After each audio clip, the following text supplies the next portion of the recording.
मैं तेरा सेवक तू मेरा स्वामी, कोट लाई गुरु तेरी, कोट लाई गुरु तेरी।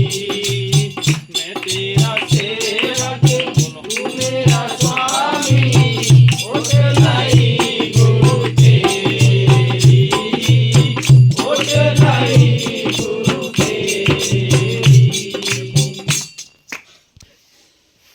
इस संसार में, इस मृतलोक में हम सब की नाव अटकी हुई है। क्या नाव अटकी हुई है?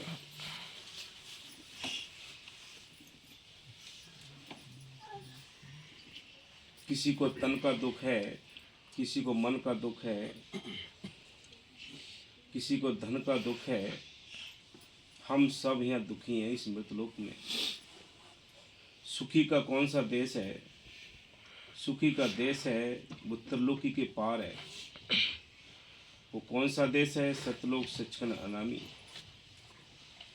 ये आत्मा उस सतलोक सचखंड अनामी की है और यहाँ काल के देश में आकर फंसी पड़ी है।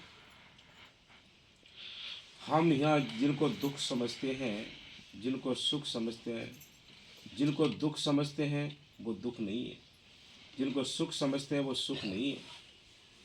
क्यों नहीं है? कि दुख है तो हमारे अपने किए हुए कर्म हैं, सुख है तो हमारे किए हुए कर्म हैं। इनमें किसी लेने देने का कोई सवाल नहीं है, क्योंकि हमने अपनी खेती बोई है। यहाँ संसार में आकर हमें ही काटनी पड़ेगी। लेकिन अब सवाल इस बात का है कि इन दुखों की भंवरों से हम कैसे निकलें, कैसे इसको पार करें और कैसे अपने घर चलने की कोशिश करें। संत कहते हैं कि ये आत्मा को जुगों के जुग बीत चुके हैं, कोई रास्ता नहीं मिला इसको अपने घर जाने का। जैसे किसी की पकड़ हो जाती है, कोई बदमाश किसी को पकड़ कर ले जाते हैं, वो कहीं कमरे में या जंगल में या फसल में उसको कैद करके रखते हैं, आंखों पर पट्टी बांध देते हैं कि ये कहीं भाग ना जाए। किस लिए? तो उससे यानी जो धन है या जो भी उससे उनकी शर्तें होती हैं उनको पूरा करने के लिए उसको कैद रखते हैं। इसलिए काल ने हम सब की पकड़ कर रखी है। हमारे ऊपर उसके कर्ज हैं। अब कर्ज चुकाने के लिए आपको सिमरन करना है, नाम जपना है, सेवा करनी है, दर्शन करने हैं, सत्संग करना है। ये संतों ने हमें दया मेहर दे दी कि भाई और कोई तरीका नहीं है। इस कैद से छूटने के लिए, इस जेल से छूटने के लिए आपको सिमरन करना पड़ेगा। अब सिमरन कहीं खेत में तो मिलता नहीं, नाम कोई किसी पेड़ पे तो मिलता नहीं, किसी बाजार में तो मिलता नहीं। अब किससे मिलेगा नाम? नाम के लिए क्या करना है? नाम के लिए हमने उन संतों की ओट लेनी है, उस मालिक से बेनती करनी है कि ए मालिक, हम कुछ भी करने का नाम हर नहीं, हमारी कोई सोच काम नहीं करती, हमारी अकल चतुराई काम नहीं करती, क्योंकि हम इतने अनजान हैं, यहाँ कैद में पड़े हुए हैं। तू ही मालिक दया कर कि तेरी ओट ले रखी है। जब हम उसकी ओट लेते हैं, उसके लिए बताते हैं, समझाते हैं कि मालिक तू हम पर दया कर दे, तो वो मालिक दया करता है। जैसे पकड़ किसी की होती है तो कोई आदमी हो या बच्चा हो, वो तड़पता है, उसकी तड़प माँ बाप पे पहुँचती है। माँ बाप पुलिस के पास जाते हैं, पुलिस की सहारा लेते हैं कि किसी न किसी तरीके से हमारे बच्चे को आप उस चंगुल से निकाल दो।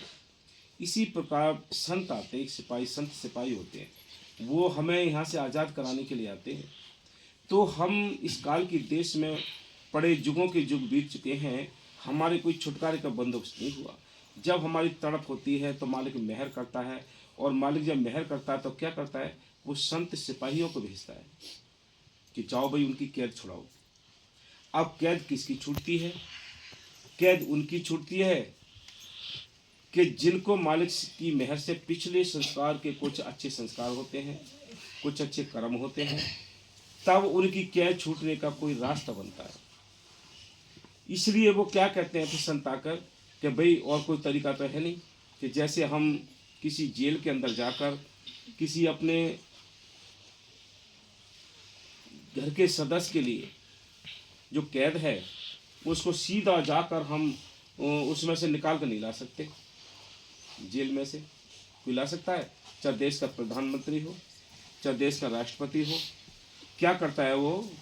अच्छे वकील की तलाश करता है, अच्छे वकील की तलाश करता है, उसको सारे अपनी जो मैटर है वो बताता है, सारी हकीकत बताता है, वो फाइल बनाता है।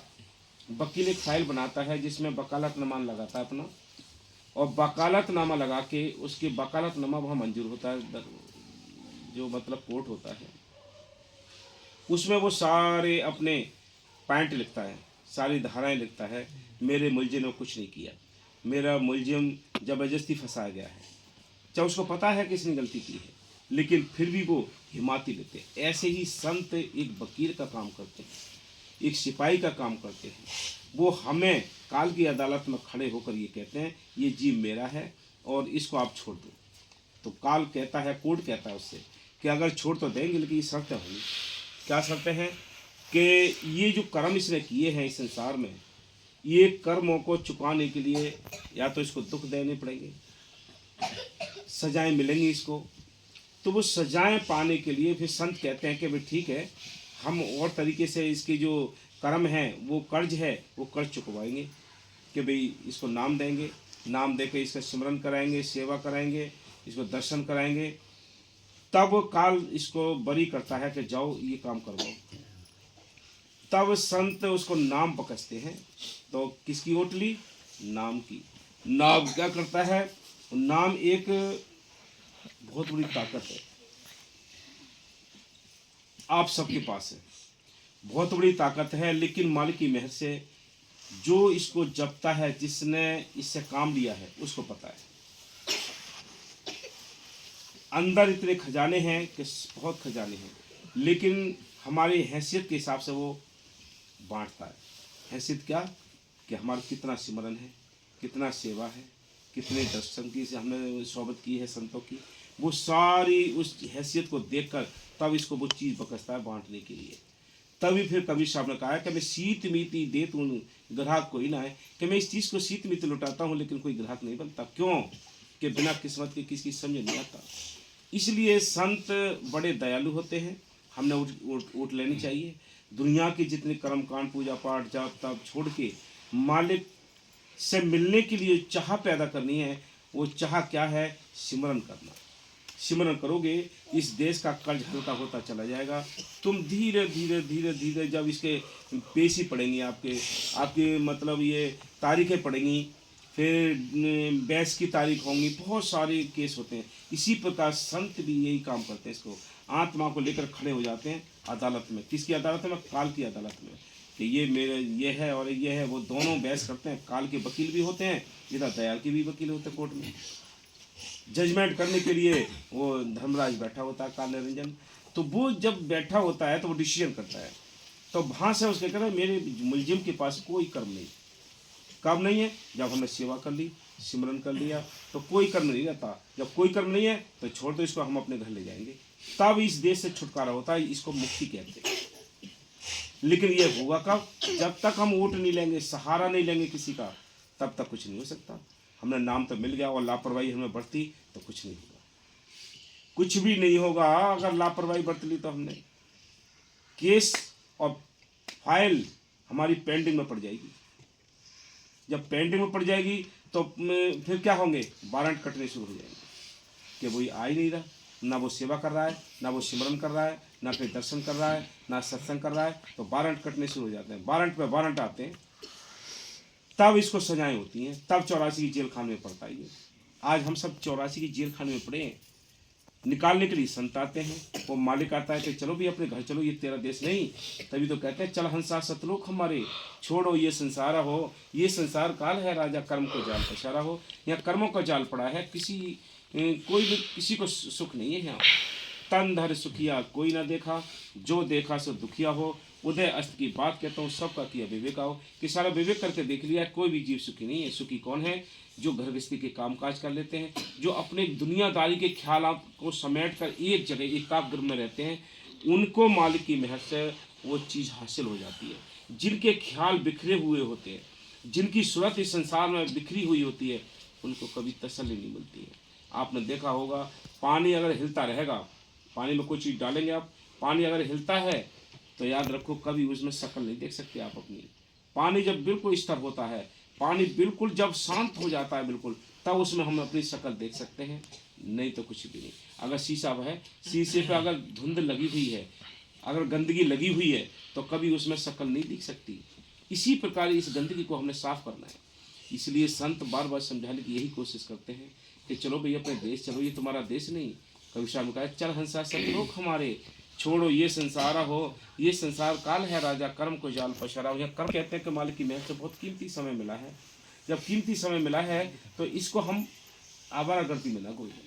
जितनी आप सोबत करोगे, जितनी आप साथ संगत की सेवा करोगे, जितनी आप आश्रम की सेवा करोगे, उतनी आपके अंदर रहमत बढ़ती चली जाएगी।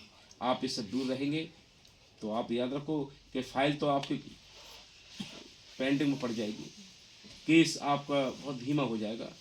तो जो संत हमें नाम देते हैं और अदालत में खड़े होकर हमारी पैरवी करते हैं, तो वो क्या करते हैं वकील, कि तारीख लेते हैं कि हम तारीख को अपने मुलजिम को बुलाएंगे, तारीख पर तारीख पड़ती रहती है। यही हाल हमारे काल से छूटने का तरीका है।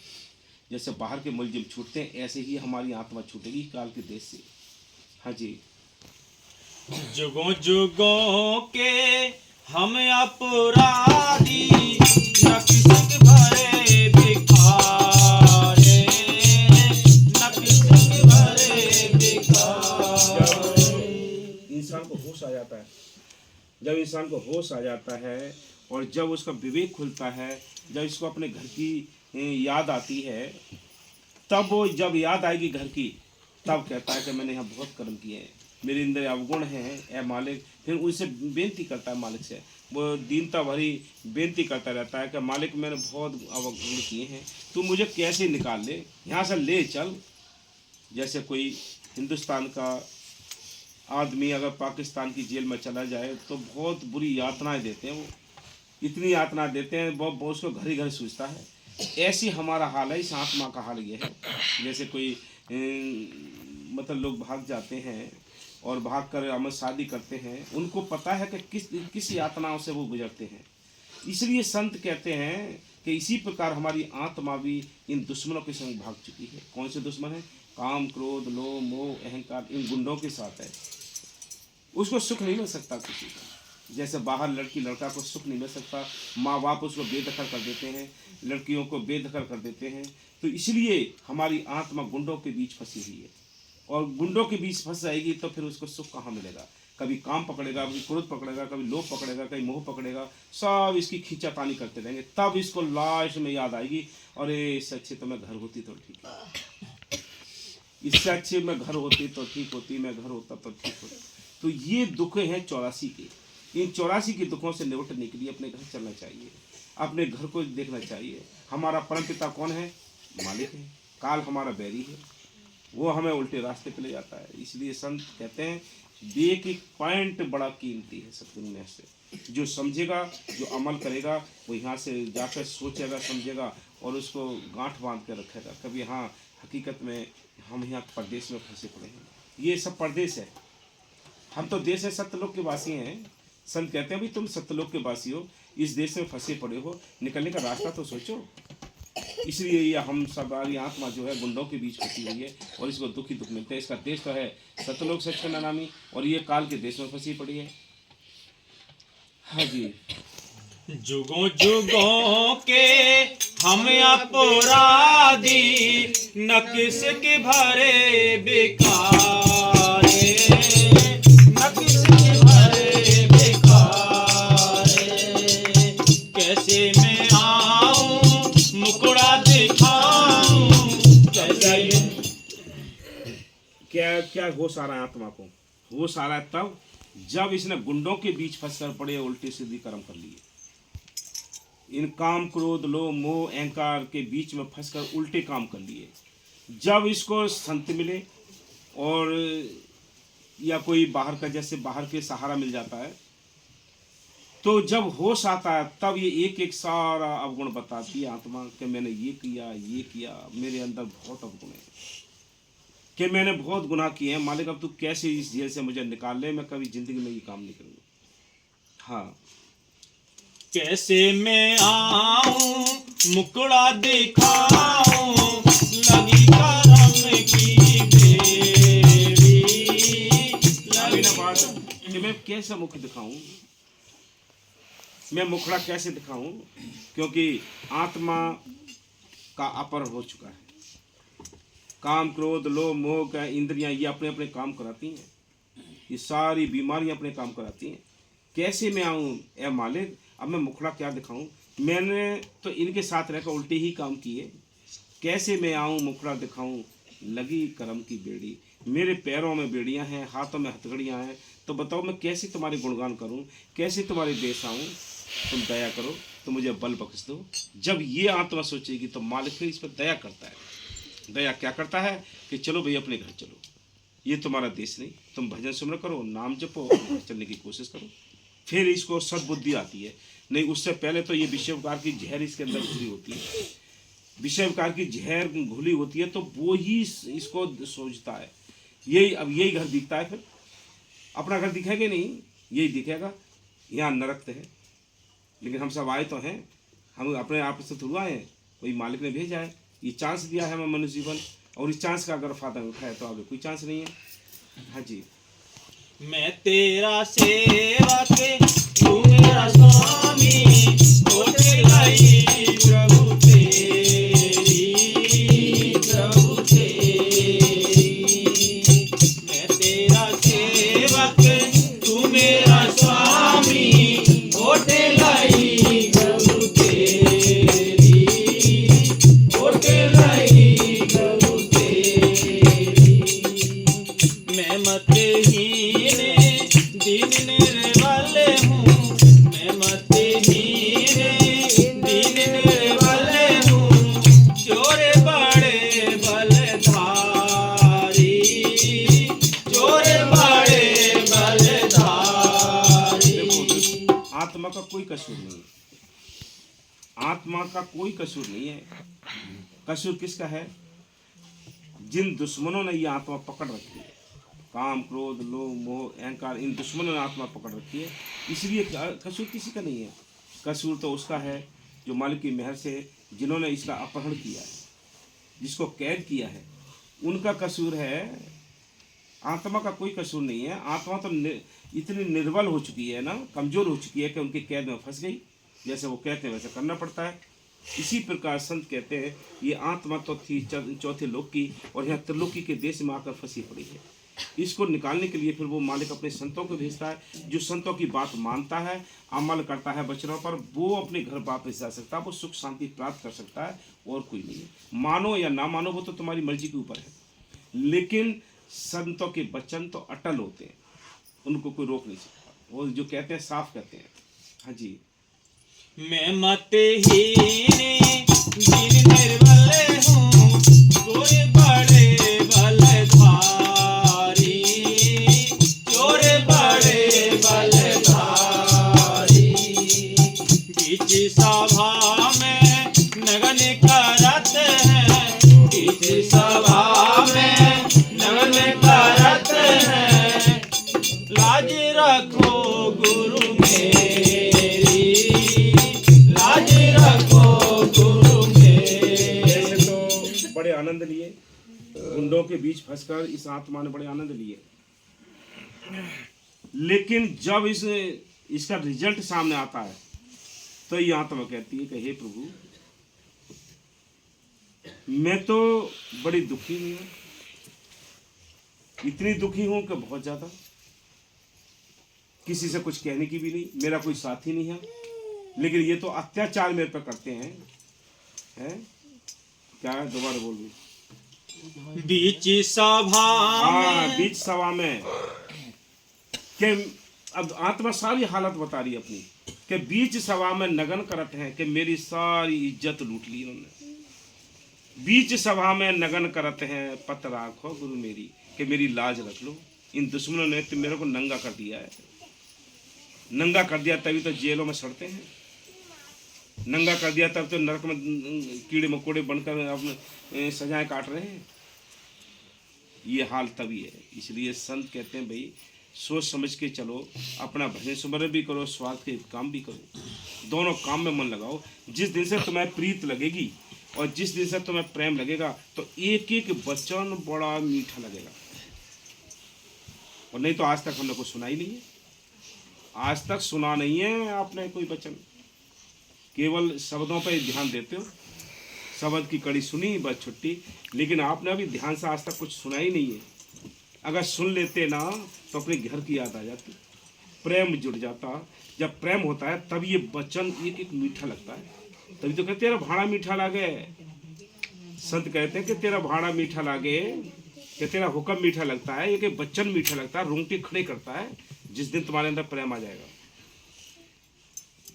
फिर उस समय गंभीरता आ जाएगी, फिर एक एक वचन को आप नोट करके ले जाओगे घर, उससे पहले कुछ नहीं।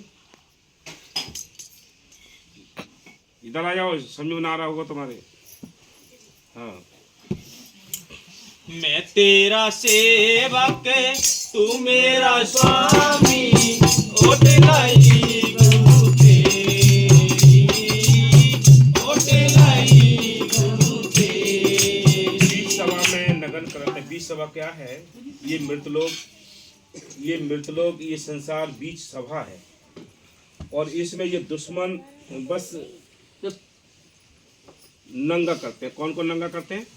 कभी काम ने पकड़ लिया, कभी क्रोध ने पकड़ लिया, कभी लोभ ने पकड़ लिया, कभी मोह ने पकड़ लिया, कभी रजोगुण तमोगुण सतोगुण, ये तमाम बैरी हैं, ये यातनाएं देते, ये जल्लाद है। तो इस आत्मा की खींचातानी होती है, इस आत्मा को इतनी खींचातानी होती है कि फिर इसको तो यही दिखता रहे मैं घर में चली जाऊँ, मैं अपने घर पहुँच जाऊँ, मेरे घर वाले मिल जाएँ सिगरे। घर वाले कौन है इसके? संत इसके घर वाले होते हैं, कुल मालिक इसके घर वाला होता है। शील, क्षमा, संतोष, विवेक, दीनता, गरीबी, ये सब घर वाले हैं इसके। अब इन घर वालों को इसने अपने कब्जे में कर रखा है दुश्मनों ने, तो आत्मा की तो खींचातानी बेइज्जती हो रही है, तार तार यानी बेइज्जती हो रही है। तो कैसे सुख मिलेगा बताओ? कौन सुख पा सकता है? बहुत कीमती आपदा है मालिक की मेहर से। आप भी समझो, हमें भी समझाओ। हाँ जी। पार लगाओ जी डूब जाएगी साहेब नैया मेरी, साहेब नैया मेरी। शब्द लिखा होगा तो कब लिखा होगा? जब दर्द अंदर से पैदा हुआ होगा तब, जब अंदर से दर्द पैदा हुआ होगा तब ये शब्द लिखा होगा। कि हकीकत में हम पराये देश में फंसे पड़े हैं, पराये देश में किसी को सुख नहीं मिलता है, पराये घर में किसी को सुख नहीं मिलता है। इसलिए संत कहते हैं भाई समझो, सोचो। संत तो कह के चले जाते हैं, छोटी सी बात समझ नहीं आती कि ये तेरा घर, तेरा संसार, ये नाशवान, बस इतनी कहते हैं वो। इनमें रहते हुए तू अपना काम कर ले तब समझदार है, ना तेरी अकल बंद पड़ी है। हम रात और दिन हाय तो घर गृहस्थी के कामों करते हैं। संत ये नहीं कहते कि तुम ये काम मत करो, उनको काम करो, लिमिट से करो, लिमिट से करो। इतना करो कि ऐसा ना हो कहीं आपको भजन सुमरन का भी टाइम ना मिले, आपको सेवा करने का भी टाइम ना मिले, आपको सत्संग करने का भी टाइम ना मिले। अगर ये टाइम नहीं मिलता है तो ये याद रखो कि काल ने फिर हाथ अच्छी तरह मजबूती से पकड़ लिया, फिर नहीं छोड़ेगा आपको। टाइम टेबल बना के काम करो, ये यहाँ का कर्ज भी अदा करो और अपने घर चलने के बंदोबस्त भी करो। हाँ जी। शरण लगाओ अपना बनाओ, शरण लगाओ अपना बनाओ, आए हैं दर पे भिखारी, आए हैं दर पे भिखारी। इतनी लाचारी दी है और लाचारी दे दी, और अपने आप को आत्मा ने कितना कहाँ तक ले आई, आत्मा नीचे गिरा के कहाँ तक गिरा दिया आत्मा को, अपने आप को। क्या कहती है आत्मा? आत्मा कहती है ए प्रभु, ए सतगुरु, ए दया के सागर, मुझे अपनी शरण में लगा लो, शरण लगाओ, पार लगाओ, कि मेरे को अपनी शरण में लगा लो। ऐसा ना हो कि काल फिर मेरे को पकड़ के ले जाए, जिस आत्मा को होश आ जाता है फिर वो आत्मा कांपती है कि दुश्मन दोबारा ना हावी हो जाए मुझ पे, ये दुश्मन दोबारा ना मुझ पे कब्जा कर ले। तो कहते हैं कि शरण लगाओ, पार लगाओ, क्या बोलो, शरण लगाओ हाँ, अपना बनाओ।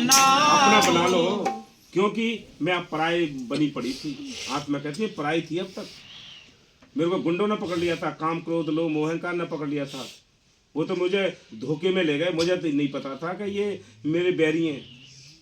जब आत्मा को होश आया तब उसने बैरी समझा उनको, अरे ये तो बहुत खतरनाक निकले, मेरी तो इज्जत भी लूट ली, मेरी तो बस मिट्टी प्रीत कर दी। तो आत्मा को जब होश आता है तब कहती है आत्मा, हे प्रभु, हे सतगुरु, तुम मेरे को शरण में लगा लो, अपना बना लो। आए हैं दर पे भिखारी, के तेरे दर पे हम भिखारी बन के आए हैं, मालिक तू दया कर दे। हाँ जी, शरण लगाओ अपना बनाओ, आए हैं दर पे भिखारी, आए हैं दर पे भिखारी। कहे राधे श्याम साहिब, कहे राधे श्याम तुम साहिब, छाई है गोरे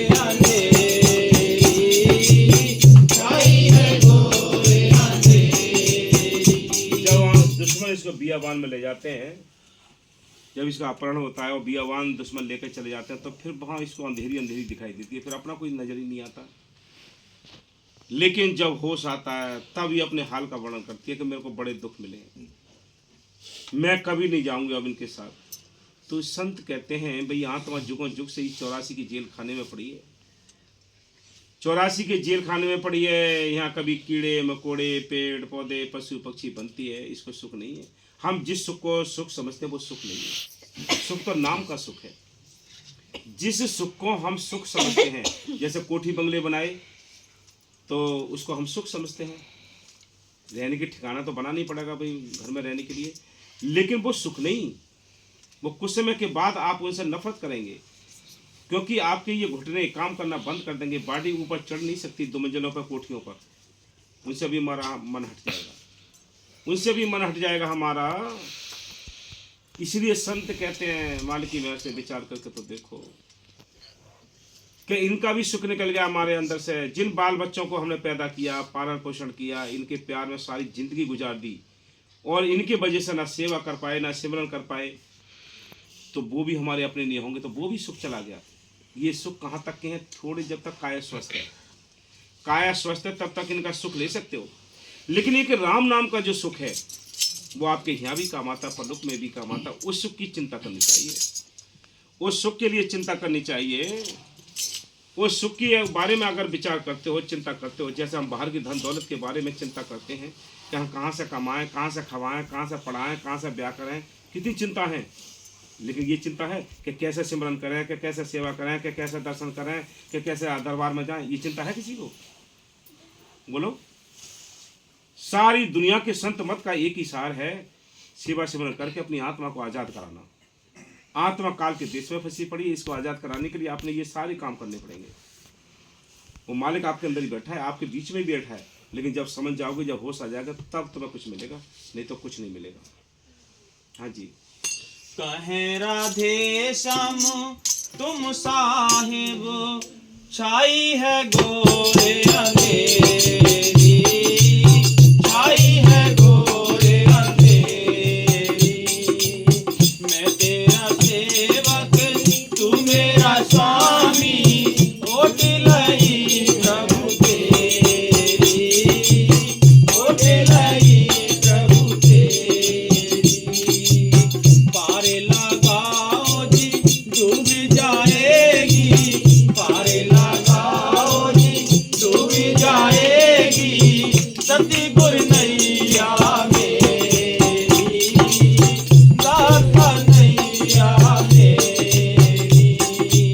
मैं तेरा सेवक तू मेरा स्वामी, ओट लई प्रभु तेरी, ओट लई प्रभु तेरी। देखो, 2 तरह का रस होता है।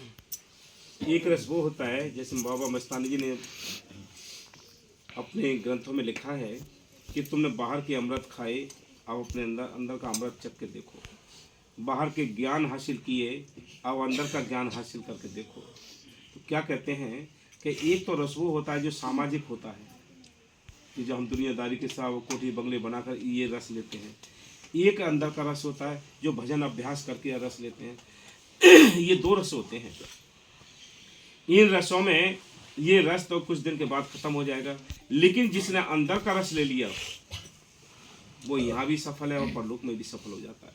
इसलिए संत कहते हैं तो उस अंदर के रस को लेने के लिए बाहर भी आपने रस पैदा करना पड़ेगा, रस चखना पड़ेगा। वो कौन सा रस? तीसरा रस और है। कौन सा रस है?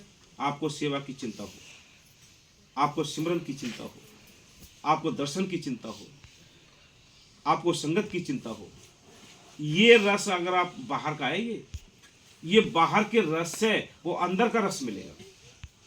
इस बाहर के रस से अंदर का रस मिलेगा।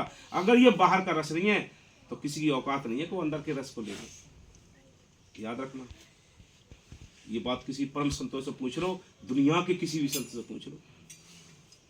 हम नहीं बोल रहे, वो मालिक आप बोल रहा है, आपको समझा रहा है।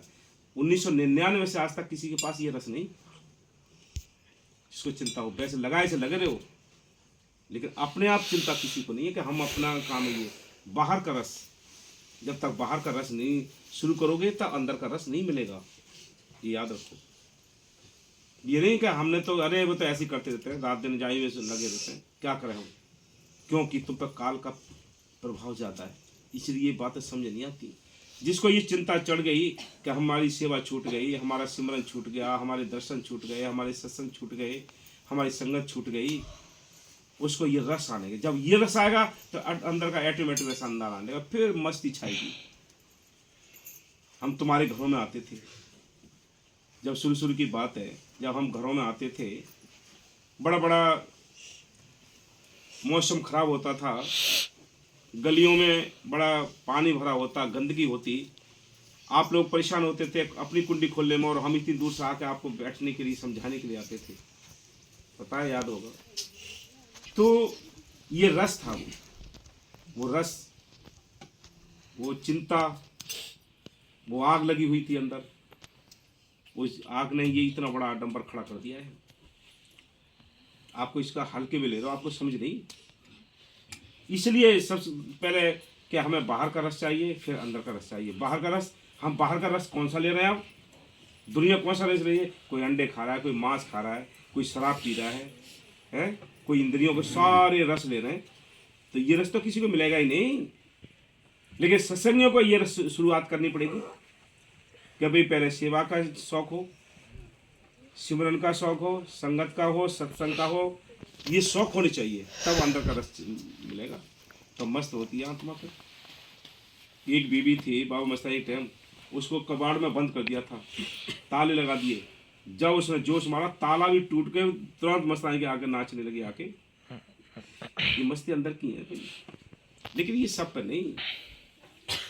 जो निंदा, चुगली, बैर, विरोध, इनसे दूर रहे। जरा भी थाली रखी हुई है, उसमें जरा भी अगर कोई तिनका भी आ जाए, धूल का कण आ गया, तुरंत दूसरी लाते हो, साफ करते हो।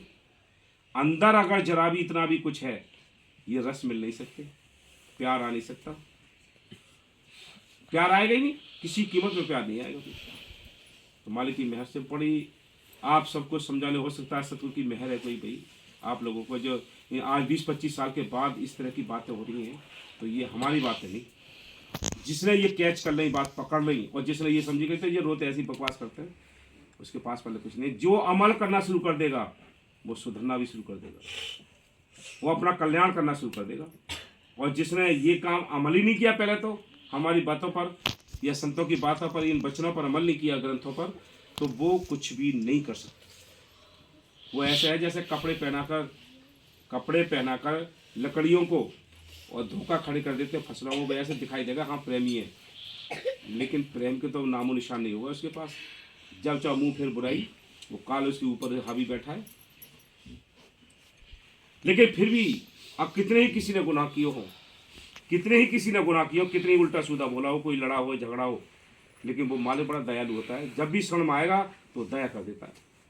फिर ऐसे कर देता है कि कितनी भी गठड़ी हो आपकी कर्मों की, एक चिनगारी से सारी सुहा कर देता है। लेकिन इतना बने तो कोई थी, सब हम अहंकार में बैठे हैं। कोई अपनी सेवा के अहंकार में है, कोई अपने किसी के अहंकार में, कोई सारी दुनिया अहंकार में। तो आपको समझना चाहिए कि ये जाल क्या है।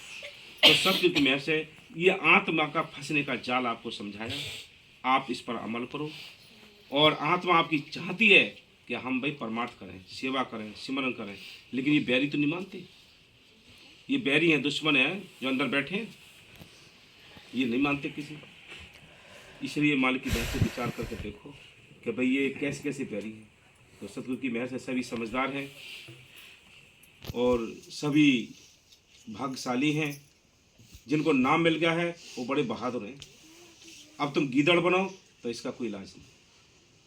शेर बने हुए हो, शेर। बाबा मस्तानी कहते, बाबा मस्तानी पास कोई प्रेमी गया, बोला बड़े मैं बड़े गरीब हूँ। अरे दुष्ट, गरीब कहाँ से है तू? तेरे पास नाम है, जिसको ये नाम मिल गया बहुत बड़ा अमीर है, वो बादशाह है। लेकिन हमने उस चाबी नहीं खोली, जो चाबी नहीं लगाई ताले में। अगर ये ताला खुल जाता तो सारे खजाने हाथ लग जाते। हम बाहर ही बाहर घूम रहे हैं उस खजाने के और पास, ये खजाना हाथ नहीं लगा। इसलिए मालिक की महर से सभी सतगुरु की प्यारी साध संगत के चरणों में बेनती है, एक एक पॉइंट घर ले जाए तो सुनने करो, समझे करो, उसको रिपीट करे करो कि हाँ ये क्या कही, तब समझ पाओगे, तब सुधर पाओगे। ना तो चारों तरफ से काल ने घेर रखा है, ये समझो। निकलना चाहते हो तो निकलो, और ना निकलना चाहते हो भैया मर्जी आपकी।